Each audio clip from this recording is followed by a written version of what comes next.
Bonjour à tous, aujourd'hui je vous emmène avec moi dans la peinture de Lao Andon, l'un des yokai que je suis en train de peindre et qui fera partie donc d'une série de démons japonais. J'ai publié il y a déjà quelques semaines le premier d'entre eux, donc le Kitsune, dans la vidéo précédente. Et aujourd'hui, je m'attaque donc à ce démon qui fait partie de la tradition japonaise depuis déjà plusieurs siècles. Je ne vais pas vous raconter toute son histoire, mais en gros, c'est un démon qui fait partie d'un jeu qui était très populaire au Japon il y a quelques siècles, et durant lequel on se racontait des histoires qui font peur. Et le démon apparaissait lorsque les participants avaient raconté la 100e histoire et soufflé la 100e lanterne. Et donc ce démon apparaissait et punissait les impudents qui avaient osé aller jusqu'au bout du jeu. Donc c'était pas fréquent que les gens aillent jusqu'au bout et racontent les 100 histoires, tout simplement parce qu'ils avaient la trouille, et je les comprends.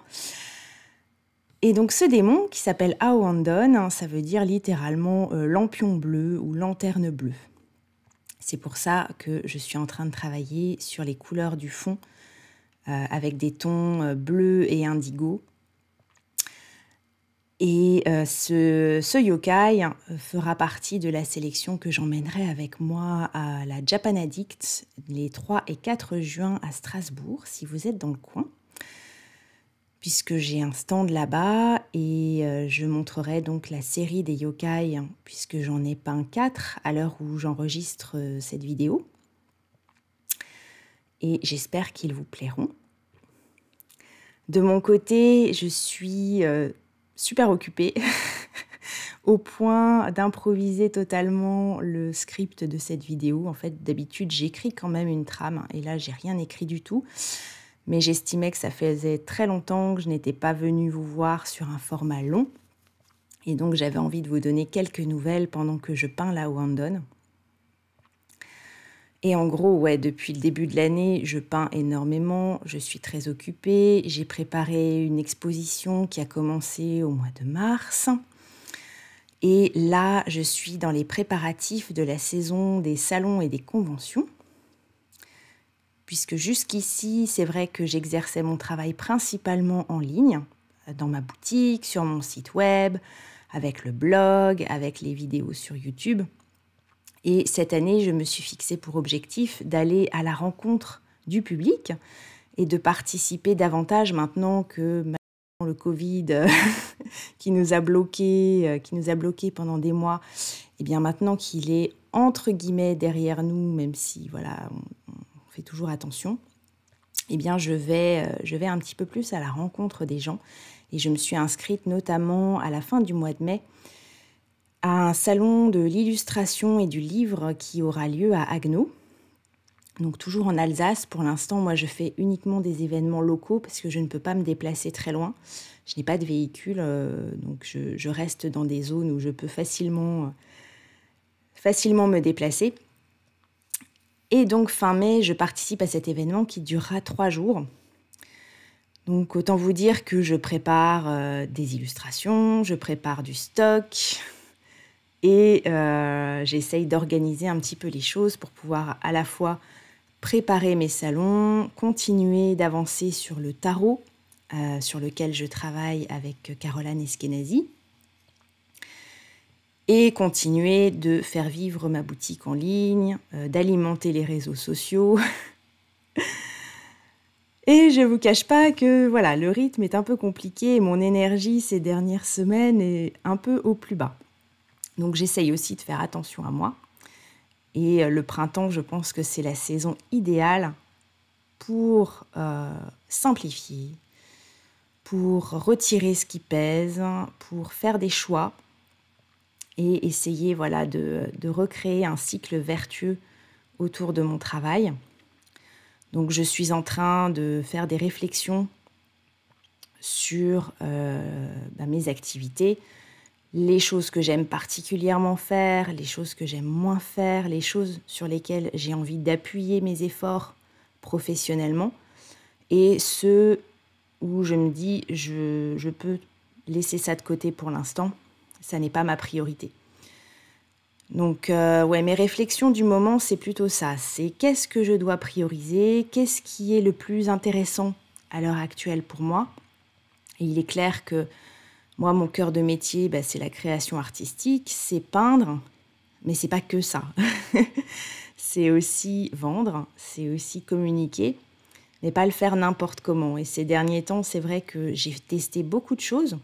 J'ai participé au défi Brick sur Internet. Si vous n'en avez jamais entendu parler, c'est pas grave, mais en fait, c'est une espèce de défi qui a rassemblé des milliers de créateurs de contenu sur le web dans l'optique d'arrêter d'avoir peur de publier. Et donc, le défi consistait à publier chaque jour pendant 3 semaines sur le ou les réseaux de notre choix.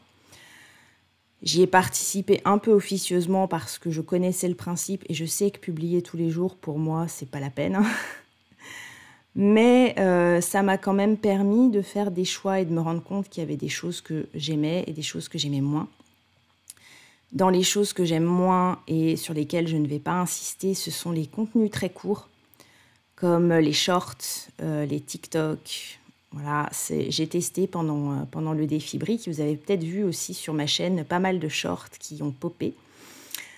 C'était une expérience, mais j'avoue que ce soit en termes de création et en termes de résultats, c'était pas forcément ce que je voulais et ce qui me plaît vraiment. Je préfère les contenus un peu plus longs et pouvoir discuter de toutes sortes de sujets en détail avec vous. Donc, pareil pour TikTok, j'avoue que j'accroche pas du tout. C'est trop agité pour moi, j'ai besoin de calme en fait. Donc, je vais certainement réduire, voire totalement supprimer ce genre de contenu. Je ne garderai que les Reels sur Instagram parce que ça me permet d'alimenter mon compte, tout simplement. Mais je ne suis pas du genre à publier sur 36 plateformes le même contenu. C'est quelque chose qui ne m'attire pas, qui ne me parle pas. Donc voilà, je choisis en conscience de ne pas partager sur toutes les plateformes mes vidéos courtes verticales. Et peut-être que vous comprendrez pourquoi. Peut-être que vous aimez voir les mêmes choses sur toutes les plateformes parce que c'est pratique. Ou peut-être que vous n'aimez pas parce que justement c'est un petit peu répétitif parfois. Mais voilà, ça fait partie des choix qui me sont apparus clairement ces dernières semaines avec l'expérience. Sans avoir testé, j'aurais difficilement pu dire si ça me plaisait ou si ça ne me plaisait pas. Mais en tout cas, voilà, la décision là-dessus est prise. TikTok et les shorts, pour l'instant, ce sera pas pour moi.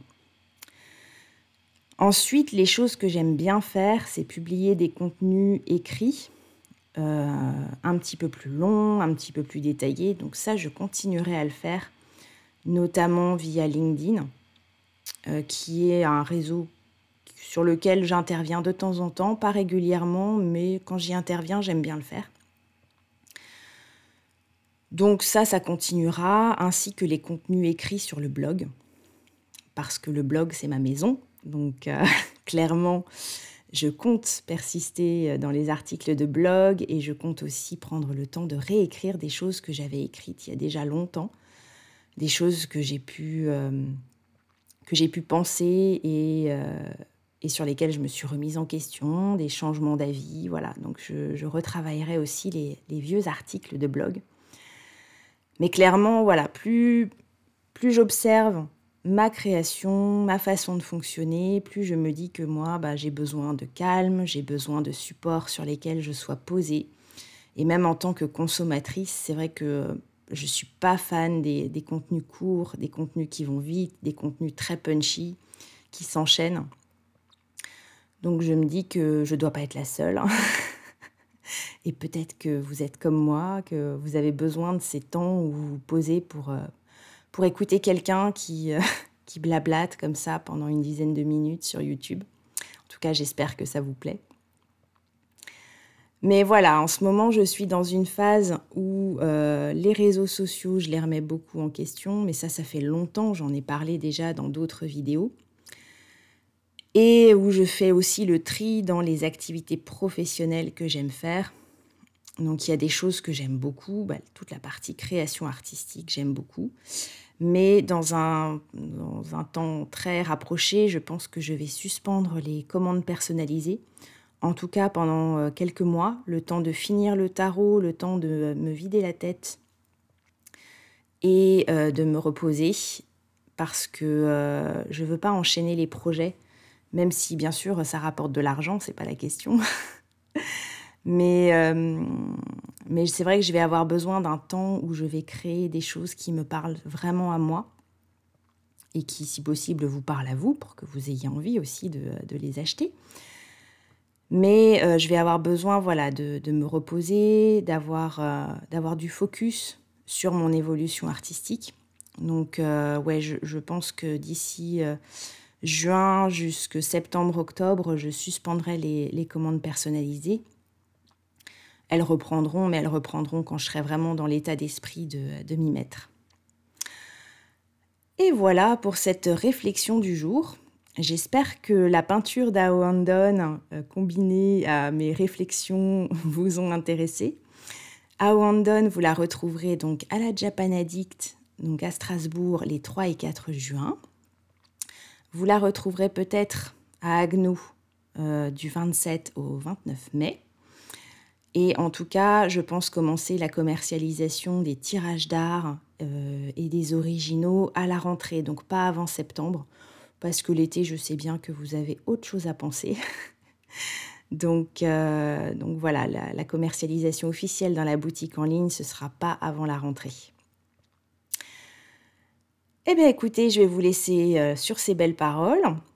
Si vous avez aimé cette vidéo, si vous avez aimé la peinture de Ao Andon et si globalement vous aimez mes contenus, je vous invite à me rejoindre sur Patreon, à devenir mécène. Vous pouvez le faire à partir du prix d'un café mensuel, donc 2 € par mois. Et vous pouvez accéder à des contreparties sympas, des coulisses, une newsletter privée et un serveur Discord où vous pouvez papoter en ma compagnie si ça vous chante. Vous retrouverez le lien de Patreon dans la description de la vidéo. D'ici là, eh bien, je vous souhaite une très belle semaine et je vous dis à bientôt.